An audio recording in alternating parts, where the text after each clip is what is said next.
말씀의 제목을 따라해 보시기 바랍니다. 하나님의 뜻이 있습니다. 하나님의 뜻이 있습니다. 우리 옆 사람과 인사하겠습니다. 잘 오셨습니다. 사랑합니다. 축복합니다. 이제 교회 건축 과정이 막바지 치닫고 있습니다. 이제 2달 남았습니다. 또 2달 놔두고 우리가 다음 주부터 특별 새벽 부흥회를 이제 5시에 합니다. 우리 교회는 부흥회를 새벽에 합니다. 또 여러분 조형물도 보셨죠? 점프, 또 도약이라는 주제를 가지고 합니다. 왜 이렇게 멋있게 이렇게 새겼냐면 이유가 또 있어요. 이거 새겨놨다가 두드림센터 완공되면 체육관 앞에다가 우리가 딱 진열하려고 매년마다 이제 특세하면 주제별로 층별로 이걸 갖다가 넣어서 역사를 기념하고, 우리가 2년 전에 1년 전에는 점프였구나, 도약이었구나, 또 내년의 주제를 또 기대하고 소망하는 마음으로 이렇게 한 해 한 해 쌓여지게 된다면 하나님께서 우리 교회 안에도 놀라운 부흥의 역사가 일어나게 될 줄로 믿습니다. 또 이 글자가, 이 본당은 약간 오래돼서 안 어울리지만 그 두드림센터 갖다 세워놓으면 아주 멋있게 어울립니다. 이런 소망하는 마음을 가지고 2달을 잘 견디고 버티는 저와 여러분이 되기를 소망합니다. 그래서 새롭게 입당해서 함께 예배하고 또 다음 세대를 축복하고 또 두드림센터가 많은 그 지역사회 주민과 우리 교인들이 활용해서 함께 기뻐하고 누리는 역사가 있게 될 줄로 믿습니다. 특별히 오늘 이렇게 새벽에 많은 교인들이 나와서 함께 기도하게 된 것, 다음 주 월요일로 잘 이어져서 놀라운 하나님께서 도약의 계기가 될 줄로 믿습니다. 우리는 살아가면서 어떤 중요한 문제나 또 어떤 갈등이 있을 때마다 이런 생각을 하는 경우가 있습니다. 이게 정말 하나님의 뜻이 맞는가? 여러분, 저도 우리 교회 당회와 교회 전체에게 우리 교회 두드림센터와 교회 건축에 대한 제안을 기도 가운데 처음으로 내놨을 때 가장 고민했던 게 그겁니다. 이게 정말 하나님의 뜻이 맞는가? 여러분, 이것부터 하나님의 백성들은 사실 고민하게 돼 있어요. 또 우리 교회가 앞으로 중요한 선택과 일을 할 때마다 항상 사역자들이 또 가정과 교회 안에서 기도해야 되는 게, 이게 하나님의 뜻이 맞는가? 기도하셔야 합니다. 기도하셔야 하나님께서 하나님의 뜻을 보여주십니다. 할렐루야. 여러분, 본래 우리가 에덴 동산에서 하나님께서 아담과 하와를 창조하셨죠. 그리고 우리가 범죄하기 이전에는 하나님의 뜻과 아담과 하와의 뜻이 같았습니다. 여러분, 저는 이걸 이렇게 표현하고 싶어요. 척하면 하나님의 뜻을 알아볼 수 있는 그런 상태였어요. 그러니까 하나님께서 이건 내 뜻이다 말하지 않아도 범죄하기 이전에 아담과 하와는 하나님의 뜻과 같았어요. 그런데 놀라운 사실은 범죄한 이후에, 여러분, 그냥 범죄가 아니었지 않습니까? 내 인생의 주인은 나다, 이제부터는 하나님의 뜻대로 살지 않고 내 뜻대로 살 것이다 라고 주장했던 것이 선악을 알게 하는 열매를 따먹은 거예요. 그 후부터 하나님의 뜻과 사람의 뜻이 달라지기 시작했어요. 이제 묻습니다. 누구의 뜻이 변질된 겁니까? 하나님의 뜻이 변질되었나요? 아니요. 사람의 뜻이 변질되고 타락한 것입니다. 그러면 다시 정리합니다. 이 하나님의 뜻과 사람의 뜻이 달라진 것을 같게 하려면 누구의 뜻을 꺾어야 합니까? 새벽에 헷갈리시나 봐요. 내 뜻이 변질되고 타락했기 때문에 내 뜻을 꺾고 내 뜻을 하나님께 맞추어야 문제가 풀린다는 사실입니다. 할렐루야. 바로 이런 전제 속에서 오늘 말씀을 좀 나누기를 원합니다. 내 뜻을 꺾고 하나님의 뜻에 맞추면 내게 유익이 되고 나에게 풍성함이 찾아오게 됩니다. 바로 그 내용이 이것은 하나님의 뜻이니라 라고 말씀하시고 우리 주님께서 3가지를 말씀합니다. 다 같이 16, 17, 18절을 다 같이 읽겠습니다. 항상 기뻐하라, 쉬지 말고 기도하라, 범사에 감사하라. 이것이 그리스도 예수 안에서 너희를 향하신 하나님의 뜻이니라.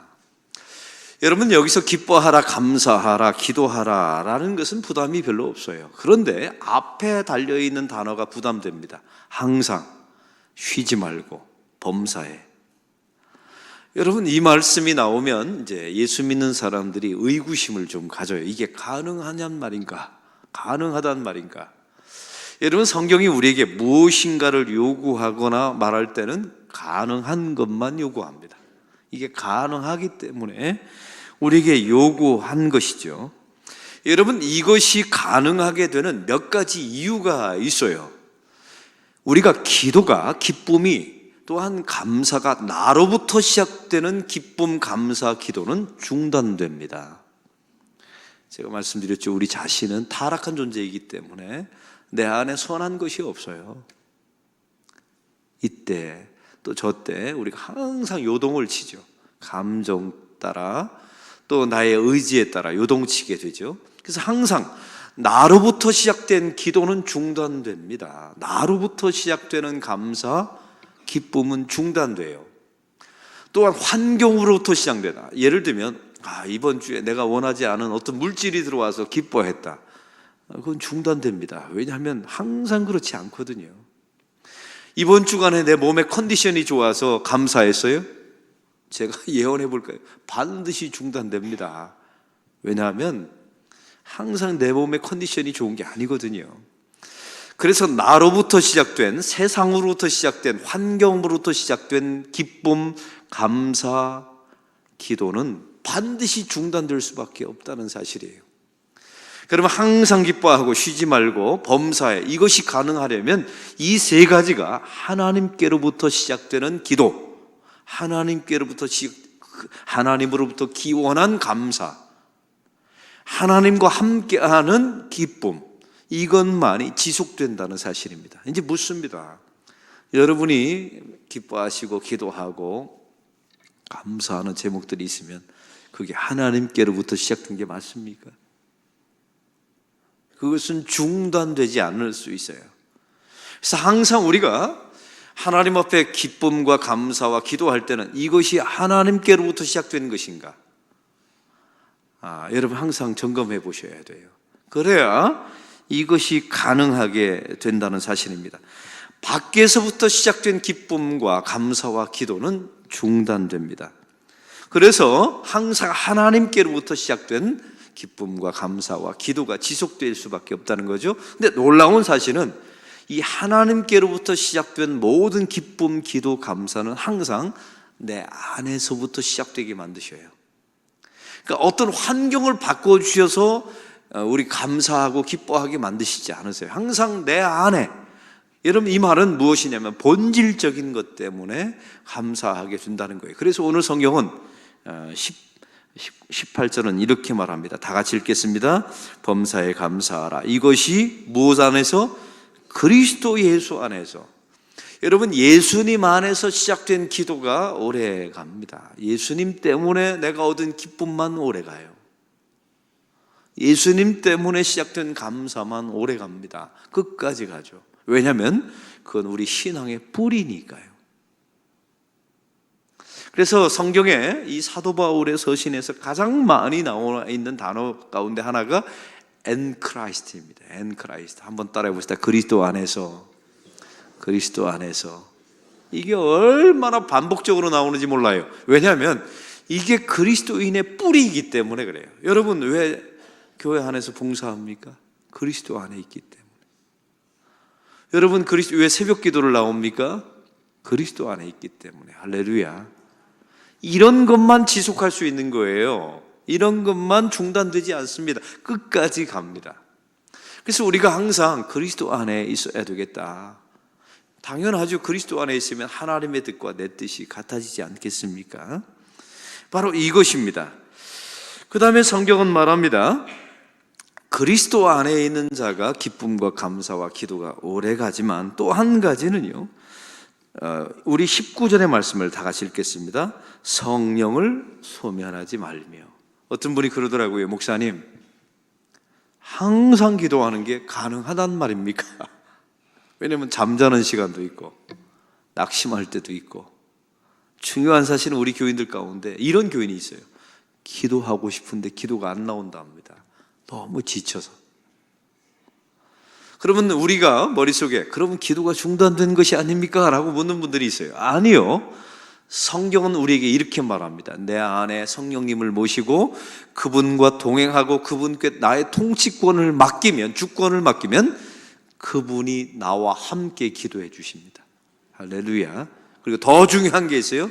내가 기도를 중단할지라도 내 안에 계신 성령께서 대신 기도해 주세요. 이제 이해하시겠죠? 왜 항상 기도하라. 이게 항상 기도하는 것이 가능한 이유가 여기 있는 거예요. 나의 힘과 나의 의지로 노력으로 기도한다면 이건 반드시 중단될 수밖에 없죠. 근데 내 안에 계신 여러분, 그래서 이런 기도가 참 중요해요. 하나님, 제가 지쳐서 기도하지 못할 때는 제 안에 계신 성령님께서 대신 기도해 주십시오. 우리 하나님께. 하나님, 제가 너무 지쳐서 힘이 없을 때 내 안에 계신 성령께서 저 대신 탄식해 주십시오. 이게 얼마나 좋은 기도인지 모릅니다. 할렐루야. 그래서 우리는 항상 기도할 수가 있는 것입니다. 그럼 오늘 말씀을 통하여 하나님의 뜻과 내 뜻이 그리스도 안에서 같아지면 어떤 일이 벌어지게 됩니까? 오늘 성경은 말합니다. 성령을 소멸하지 않게 된다는 거예요. 성령님의 지배를 받고 성령의 통치를 받습니다. 그 동시에 항상 기뻐하게 되고 쉬지 말고 기도하게 되고 범사에 감사하게 되고, 그런 사람이 또 성령의 통치를 받고,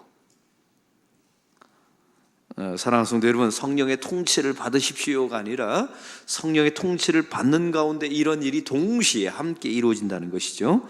그 다음 말씀에 보면 말씀을, 예언을 멸시하지 않고, 이런 말이 좀 어려워요. 이게 세번역 성경에 이렇게 나와 있습니다.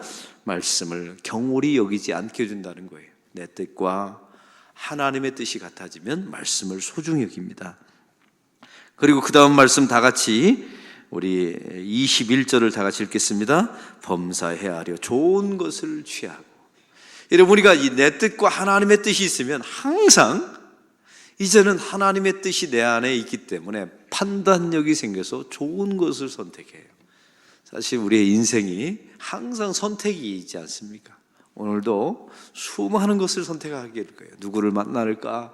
무엇을 할까? 오늘 새벽 기도도 나올 때 여러분이 선택하신 거예요. 근데 중요한 것은 내 뜻과 하나님의 뜻이 같아지는 사람은 항상 내 영혼에 좋은 것을 선택해요.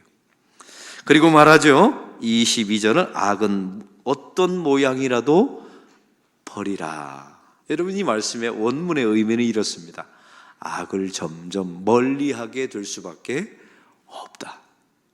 내 뜻과 하나님의 뜻이 같아지면.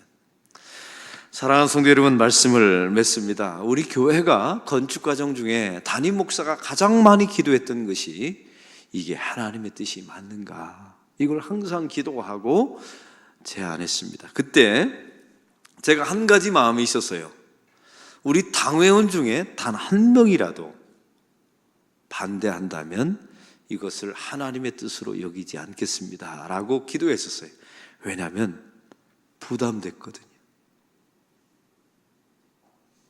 여러분, 한번 생각해 보세요. 경기는 점점 어려워지고 우리 교회가 이런 상황 속에서 건축을, 또 2년 전에 개인적으로 교회 안에 큰 어려움을 겪었는데, 여러분 막 뭔가를 하고 싶고 막 일치월장 이런 마음이 있었을까요? 개인적으로 피하고 싶은 마음이 있었죠. 심지어 어떤 마음이 있었냐면, 그냥 이대로 쭉 아까맨치로 쭉 가다가 나는 여기서 그냥 은퇴하고 원로 목사 되고 후임도로 짓게 해야지, 이런 마음이 왜 없었겠습니까? 그래서 단 한 명이라도 반대하면 하나님의 뜻이 아닌 것으로 생각하겠습니다 하고 제안을 했을 때 기가 막힌 일이 벌어졌어요. 단 한 명도 반대를 안 했어요. 여러분, 확률적으로 한번 보세요. 이게 하나님께서 하나님의 뜻이 우리에게 무엇인지를 항상, 저도 내려놓고, 모든 걸 내려놓고 하나님의 뜻이 어딘지. 여러분, 우리 교회 이제 리모델링도 마찬가지예요. 앞으로 저 두드림 센터가 저렇게 잘 지어지면 이 공간이 얼마나 후줄근한 공간인지를 그제서야 깨닫게 될 거예요. 그럼 또 기도해야 합니다. 하나님의 뜻이 어디에 있습니까? 하나님의 뜻이 도대체 어디에 있습니까? 우리가 항상 하나님께 뜻을 구하면서 하나님의 일들을 감당하셔야 돼요. 그때 가장 큰 전제가 있습니다. 내 뜻은 이미 오염되어 있다는 사실을 항상 인정하셔야 돼요. 그래서 그리스도 안에 계시면, 우리가 그리스도 안에 있으면 항상 그리스도를 사랑하고 그리스도를 섬기고 그분께 나의 삶의 지배권을 맡기면 내 뜻과 하나님의 뜻이 그제서야 같아지게 됩니다. 그때 우리가 일을 하면 할수록 성령을 소멸하지 않게 되고 악은 모양이도 버리게 되고 말씀을 소중히 여기게 되고, 그 다음에 나오는 결과가 이제는 항상 기뻐하고 범사에 감사하고 쉬지 않고 기도하게 되는 이런 일들이 저절로 당연히 자연스럽게 이루어지게 된다는 사실입니다. 할렐루야. 저는 예전에 주일학교 다닐 때 주일학교 선생님이 그러더라고요. 기뻐해야 된다, 감사해야 된다, 기도해야 된다, 항상. 근데 안 되더라고요. 근데 신앙생활을 하면 할수록 이게 접근이 잘못되었구나, 이게 엔크라이스트를 빼먹은 거예요. 그리스도 안에 있으면 이게 되어지게 돼 있어요. 완벽하지 않더라도 점점 되어지는 역사가 일어나게 될 줄로 믿습니다. 내가 안 되면 내 안에 계신 성령께서 되게 만드실 겁니다. 그렇게 될 때 우리 삶 가운데 바른 판단, 항상 좋은 것을 선택하게 되고 말씀을 소중히 여기게 되고 악은 모양이라도 버리게 되는 이런 역사가 일어나게 될 줄로 믿습니다. 김동호 목사님이 예전에 설교 시간에 이런 말씀 하시더라고요. 자기에게 두 아들이 있는데 둘째 아들이 이렇게 담배를 피더래요. 아빠, 형 앞에서. 근데 이게 담배가 아니라 가짜 담배였던 거예요. 모양으로 해가지고. 또 담배, 목사 아들이니까 피울 수 없잖아요. 그러니까 모양을 가지고 이렇게 피는 흉내를 내더라 합니다. 이때 김동호 목사님이 이게 마음에 막 거슬렸는데 첫째 아들이 그러더래요. 악은 모양이라도 버리라 그러더래요. 그래서 김동호 목사님이 웃어놓으라고. 그러면서 제가 깨달은 게 있어요. 사랑하는 성도 여러분, 이게 저절로 되려면 엔크라이스트, 그리스도 안에 있으면 악은 모양이라도 버리게 되는 역사가 일어나게 될 줄로 믿습니다. 이런 일들이 아주 자연스럽게 누가 하라 이렇게 해서 되는 게 아니라 그리스도 안에 있으면 그리스도와 더불어 내가 못하면 그리스도가 해주시는 이런 역사가 여러분 안에 있을 줄로 믿습니다. 여러분, 가난할 때, 병들 때 어떻게 기뻐할 수 있나요? 내 안에 계신 그리스도께서 기뻐하게 하시면 됩니다. 그리고 예수님 때문에 2000년 전에 십자가에서 죽으신 그 예수님의 십자가 때문에 우리는 얼마든지 감사할 수 있어요. 이런 신앙의 뿌리가 깊은 그리스도인들이 되시기를 주의 이름으로 축원합니다. 오늘 말씀을 놓고 특별히 하나님 앞에 기도하는 시간을 갖겠습니다. 우리 인간적으로 사람으로부터 환경